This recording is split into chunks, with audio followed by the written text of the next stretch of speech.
Hi, this is Jeff Cartwright from Best Hypnosis Incorporated in Bradenton, Florida.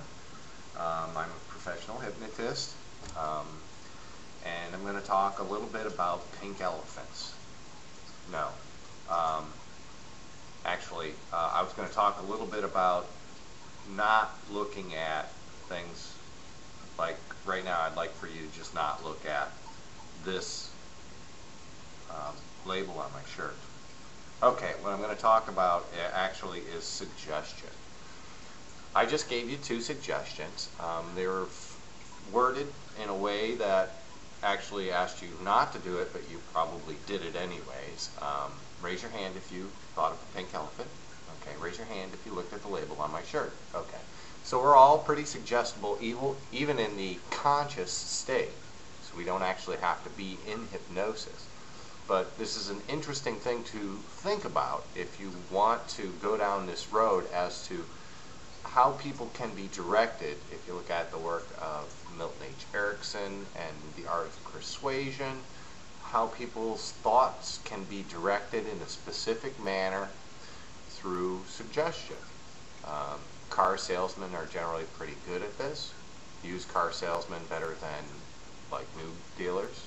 Actually, that's not true, but it gives you an idea of the kinds of things that go on and how Madison Avenue in New York, the advertising companies, the big companies, use what they know already about psychology.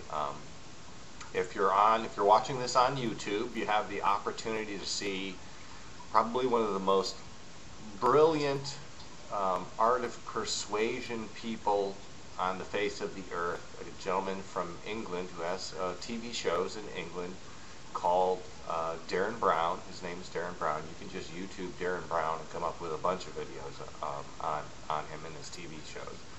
And you'll see how the mind can be moved in a direction that it doesn't really consciously know it's moving in, but it's a habitual reaction that we all do to some extent. And it has to do with the art of persuasion or suggestion. And that's what this video is about, suggestion.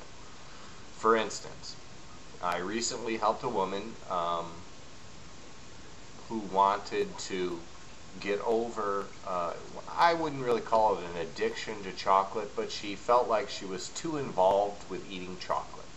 And she didn't really want to continue to do it, but she felt compelled to some degree to eat a little bit of chocolate every once in a while, and that was something that on a conscious level she wanted to get rid of. But her subconscious programming differed from that particular desire, and her programming kind of pulled her in the direction of wanting to eat chocolate.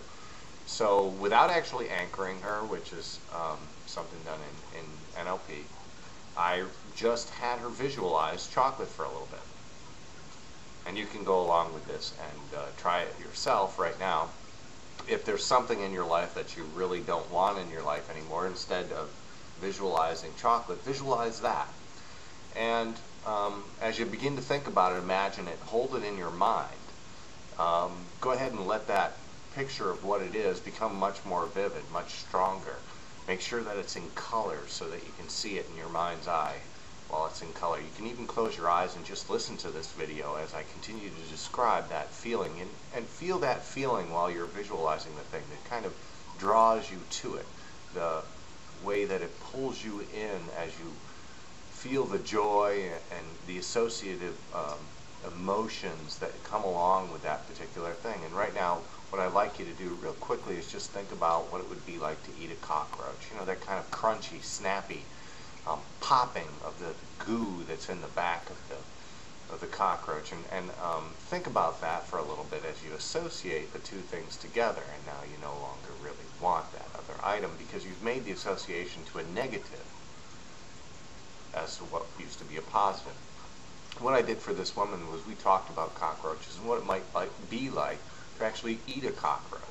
And she really didn't like cockroaches, and unless you live in a unusual part of the world where they do actually eat cockroaches, generally your emotional state of the concept of actually putting the cockroach in your mouth and having that pop, that that goo come out, really kind of makes you disgusted, and maybe even brings you in the direction of wanting to vomit. You might feel a little flushed. You might feel a little queasy in the stomach and feel like you have to hold back a little bit. But if you think about that and then re-enter into that old picture, the two will tend to wipe each other out. Now, ordinarily, through neuro-linguistic programming, you would anchor the negative concepts of thinking about the cockroach, and then put the whatever they want to get rid of, and anchor again. But that's not something I really feel like I need to do anymore, because I've actually achieved the same thing by just having that person visualize those things and make that association between the two. Good luck with eating chocolate in the future. This is Jeff Cartwright from Best Hypnosis. And don't think about pink elephants. I mean, have a good day.